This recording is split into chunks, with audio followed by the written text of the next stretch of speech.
ഏടോ നമുക്കൊന്ന് global village കാണാൻ പോയാലോ? ഞാനിത് 7up ഒക്കെ വാങ്ങിച്ചിട്ടാ പോണായിട്ട്. ഇതിന്റെ മൂടി ഉണ്ടെങ്കിൽ അവിടെ ഫ്രീ ആയിട്ട് ടിക്കറ്റ് കിട്ടുന്ന ആരോ പറയണ കേട്ടോ. അപ്പൊ എന്തായാലും അതും കൂടെ ഒന്ന് പരീക്ഷിക്കാന്ന് വെച്ചിട്ടാണ് പോണത്. അങ്ങനെ നമ്മളത് ഗ്ലോബൽ വില്ലേജിൽ എത്തിയേക്കണ്. ഞാനിവിടെ UAE വന്നിട്ട് 4 വർഷം. ഇതിന്റെ ഇടയ്ക്ക് ഞാൻ ഇതുവരെ ഗ്ലോബൽ വില്ലേജ് കണ്ടിട്ടില്ല. ഇനിയിപ്പോ അടുത്ത വർഷത്തെ ഓപ്പൺ ആകുമ്പോഴേക്കും ഞാനിവിടെ ഉണ്ടാവും എനിക്ക് ഉറപ്പില്ലാത്തതുകൊണ്ട് ഞാൻ പറഞ്ഞു ഇപ്രാവശ്യം ഈ കണ്ടേ പറ്റുള്ളൂ. അനിയന്മാരുടെ അടുത്ത് പറഞ്ഞപ്പോ അവരെന്നെ കൊണ്ടുപോയേക്കാണ്. അവിടെ എത്തിയപ്പോ എന്റെ മോനൊരു രക്ഷയില്ല കേട്ടോ. ഞാൻ വിചാരിക്കും ഇതൊക്കെ കാണാണ്ട് തിരിച്ചു പോയിരുന്നു. എനിക്ക് ഭയങ്കര നഷ്ടമായിരുന്നു. ഈ ഒരൊറ്റ നെപ്പിൽ ഇങ്ങനെ കറങ്ങി തിരിഞ്ഞ് എല്ലാ രാജ്യം കാണാന്ന് പറഞ്ഞു കഴിഞ്ഞാൽ വലിയൊരു സംഭവം തന്നെയല്ലേ. ഇതെല്ലാ രാജ്യങ്ങളിലും പവലിയനാണ് കേട്ടോ. നമുക്ക് അതിന്റെ ഉള്ളിൽ കയറി പോവാം. ഒരുപാട് കാണാനുണ്ട് അതിന്റെ ഉള്ളില്.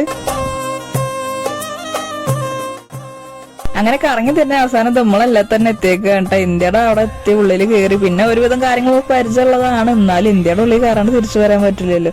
അങ്ങനെ അത് പുറത്തെ ലൈറ്റിംഗ് ഒക്കെ ഈ സംഭവം ഉണ്ടല്ലോ. ഇത് ഞാൻ മിക്ക വീഡിയോയിലും ഫോട്ടോസിലൊക്കെ കണ്ടിട്ട് നമ്മൾ മാനിഫെസ്റ്റ് ചെയ്യില്ല അവിടെ പോയി കഴിഞ്ഞാൽ ഫോട്ടോ എടുക്കണം എന്നുള്ള അങ്ങനെയുള്ള ഒരു സ്പേസ് ആയിരുന്നു ഇപ്പൊ നേരത്തെ കണ്ടത്. ഈ ചേട്ടൻ എന്തൊക്കെയോ പറയുന്നുണ്ട്, കാര്യമായിട്ടൊക്കെ ഒന്നും മനസ്സിലായില്ല.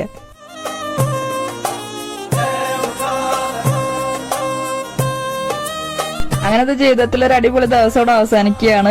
അപ്പൊ ഇനി വീണ്ടും കാണാം. എന്നാ ശരി ട്ടാ.